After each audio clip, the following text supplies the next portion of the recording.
अस्सलाम वालेकुम दोस्तों, कैसे हो? उम्मीद है कि सब खैरियत से होंगे।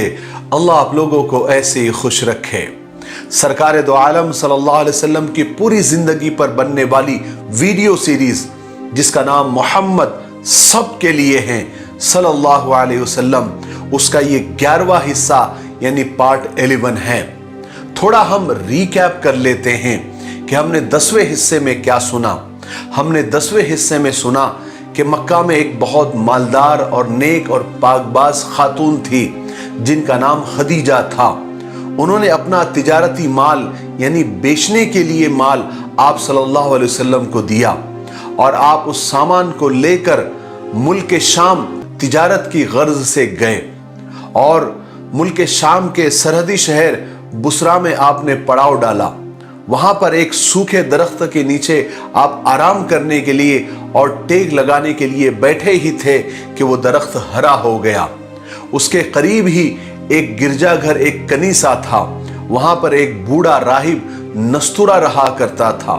उसने जब आपको देखा तो आपको पहचान लिया और उसी वक्त पेशन गोई की कि ये आखिरी नबी है, नबी आखिरुज़्ज़मा है।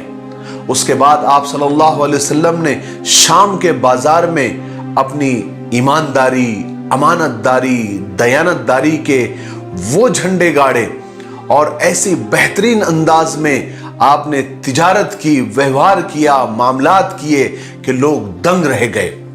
आपने इस ईमानदारी के साथ ही खूब नफा कमाया।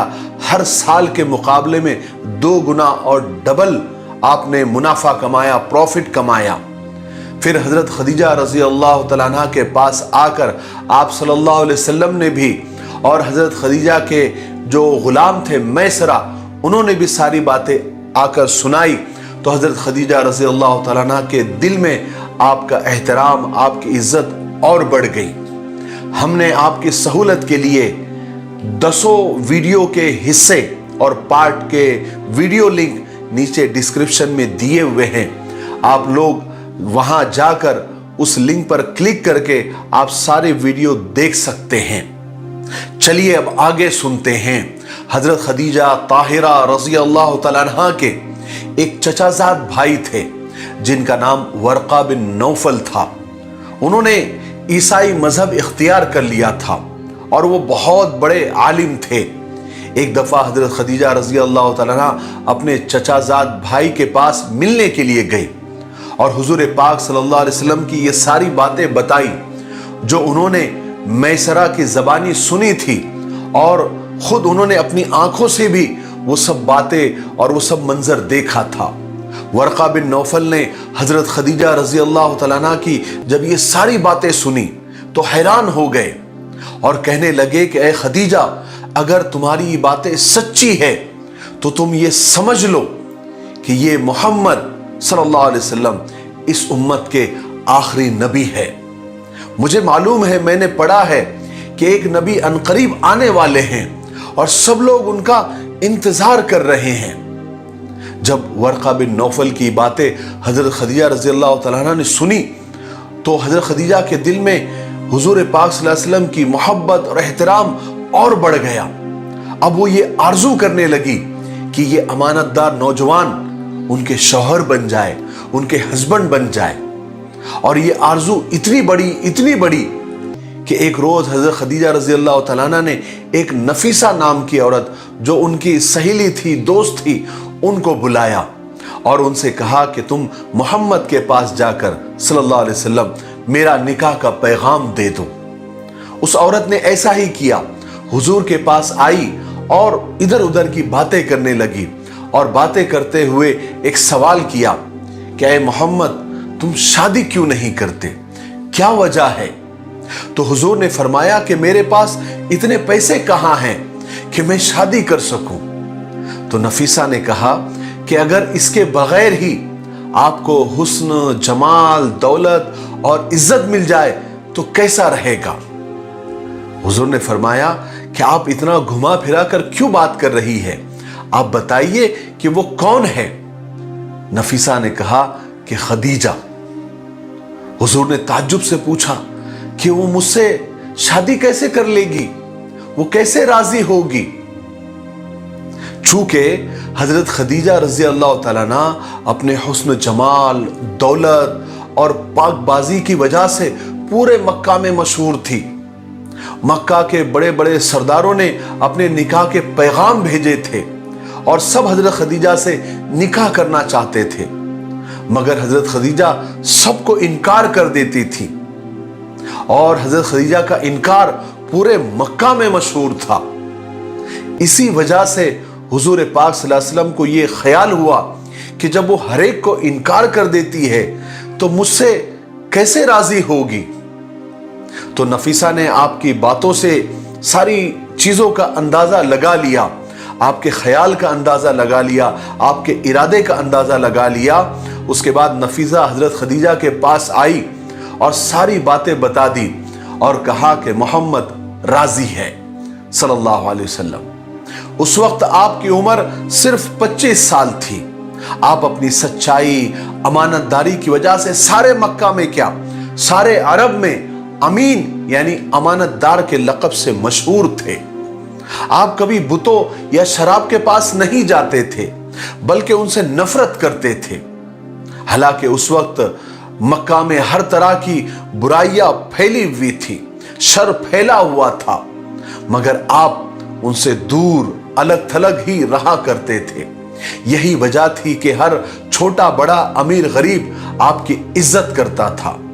ان سب خوبیوں کے علاوہ آپ خود انتہائی خوبصورت اور خوبصورت نوجوان تھے۔ آپ کا قد درمیانہ تھا، نہ لمبا نہ چھوٹا، بڑا سا سر، گہرے کالے رنگ کے بال، کماندار بالوں سے بھری ہوئی ابرو، کھلی ہوئی پیشانی، بڑی بڑی آنکھیں جن کے کناروں پر ہلکی سرخی یعنی لالی کی جھلک تھی، جن کی وجہ سے آنکھوں کی خوبصورتی اور بڑھ گئی تھی۔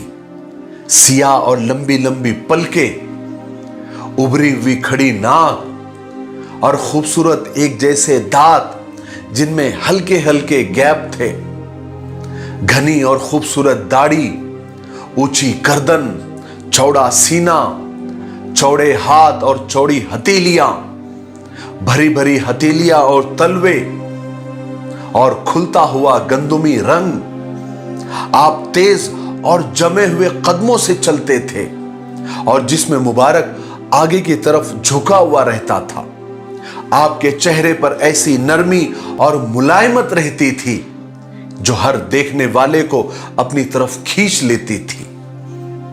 آپ خوشامد اور جھوٹی تعریفوں سے ہمیشہ دور رہتے تھے، نفرت کرتے تھے، صرف سچی بات ہی زبان پر لاتے تھے، مگر آپ کی باتوں میں ایسی مٹھاس اور ایسی محبت ہوتی تھی کہ ایک دفعہ ملنے والا ہمیشہ کے لیے آپ کا شیدائی اور عاشق ہو کر رہ جاتا تھا۔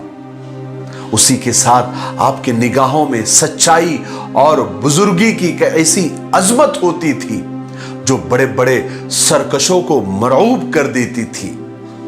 آپ کے ہر انداز میں ایسا وقار، ایسی سنجیدگی ہوتی تھی کہ آپ کو ملنے والا آپ کے اخلاق کے ساتھ ساتھ آپ کی عظمت کا بھی قائل ہو کر رہ جاتا تھا۔ یہی وجہ تھی کہ حضرت خدیجہ آپ کی شیدائی ہو گئی تھی۔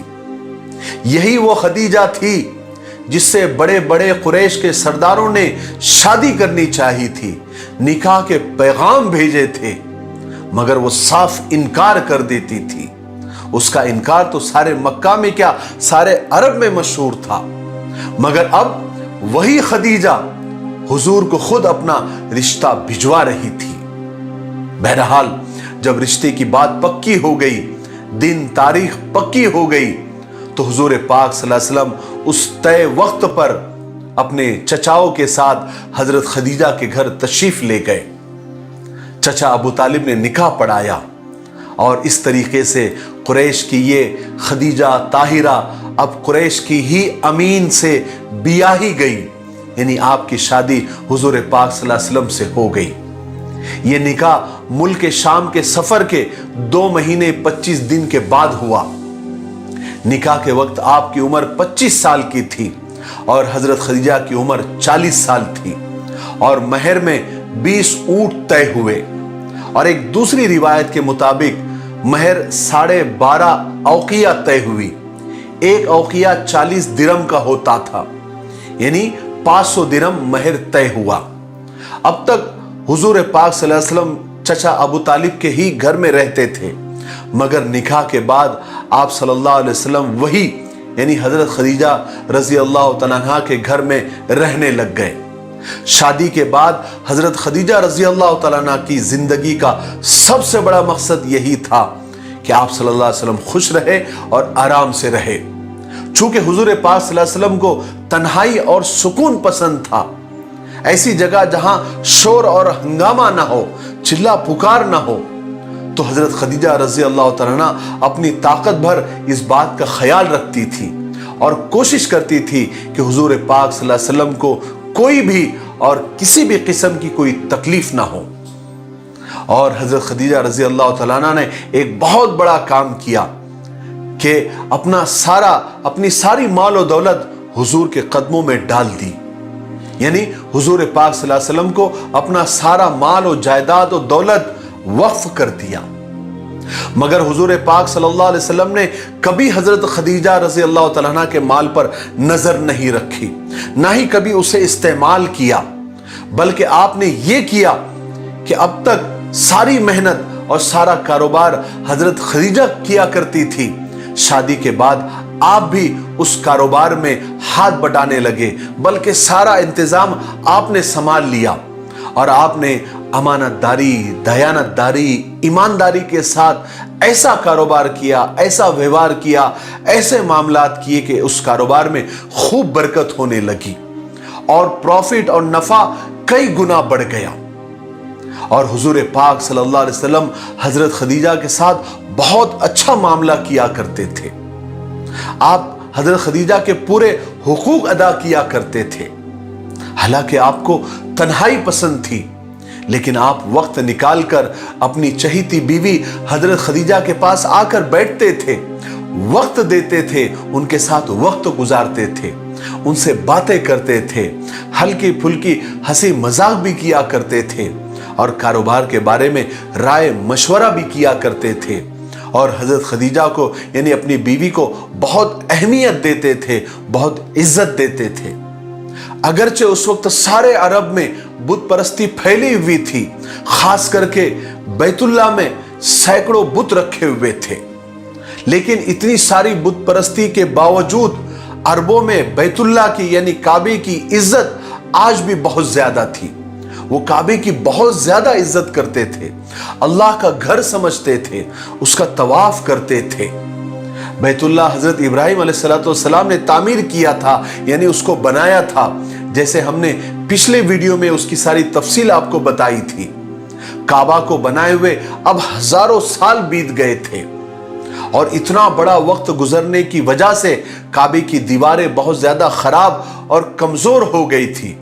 फिर उसी जमाने में एक सैलाब भी आ गया और काबा चूंकि नीचे की तरफ में है यानी गड्ढे में है, तो उसकी वजह से पहाड़ों का सारा पानी काबे में जमा हो गया। इसी वजह से काबे की दीवारें और ज्यादा कमजोर और खराब हो गई, यहां तक कि काबे की दीवारें गिरने का लोगों को डर लगने लगा। इसलिए मक्का वालों को सख्त फिक्र हुई। उन्होंने बैठकर मशवरा किया और यह तय किया कि काबा को शहीद करके दोबारा उसकी तामीर करनी चाहिए। फिर इत्तेफाक राय से यह तय हो गया कि काबे को शहीद किया जाएगा और उसको दोबारा तामीर किया जाएगा और इस बार काबे की दीवारें जरा ऊंची बनाई जाएगी और उस पर छत भी डाली जाएगी, क्योंकि पहले काबे को छत नहीं थी, और अंदर जाने का दरवाजा छोटा और ऊंचा बनाया जाएगा ताकि उसकी हिफाजत हो सके और सीढ़ी लगाकर जाना पड़े। फिर आखिर सब ने मिलकर यह तय कर दिया कि अब काबे को शहीद करके दोबारा बनाया जाए। काबे की तामीर मक्का वालों के लिए बहुत इज्जत और खुशनसीबी की बात थी, इसलिए हर शख्स उसमें हिस्सा लेना चाहता था। इसलिए उन्होंने मिल बैठकर यह तय किया कि चारों दीवारों का काम अलग अलग खानदान को बांट दिया जाए। दाएं तरफ की दीवार एक खानदान बनाएगा और बाएं तरफ की दीवार एक खानदान बनाएगा, आगे की दीवार अलग खानदान और पीछे की दीवार अलग खानदान। इस तरह उन्होंने सारे काम तकसीम कर लिए ताकि कोई झगड़ा ना हो, फसाद ना हो। इस तरह पूरे जोश और खरोश के साथ काबे का काम शुरू हुआ। पहले ईंटें और पत्थर लाने का काम शुरू हुआ। उस वक्त हुजूर पाक सल्लल्लाहु अलैहि वसल्लम की उम्र 35 यानी 35 साल की थी। आपने भी काबे की तामीर में, कंस्ट्रक्शन में बढ़ चढ़कर हिस्सा लिया और सबके साथ ईंटें और पत्थर लाने लगे। मैं आपकी मालूमात के लिए बता दूं कि ये काबे की यानी बैतुल्लाह की तामीर तीसरी बार हो रही थी। सबसे पहले हजरत आदम अलैहिस्सलाम ने इसकी तामीर फरमाई थी, क्योंकि हुजूर पाक सल्लल्लाहु अलैहि वसल्लम खुद फरमाते हैं एक हदीस पाक में कि हजरत जिब्राइल अलैहिस्सलाम हजरत आदम के पास आए और बैतुल्लाह की तामीर यानी काबा बनाने का हुक्म दिया। जब हजरत आदम अलैहिस्सलाम ने काबा बना दिया तो हुक्म हुआ कि उसका तवाफ करो और इरशाद हुआ कि ए आदम, तुम पहले इंसान हो और ये खुदा का पहला घर है जो लोगों की इबादत के लिए बनाया गया है।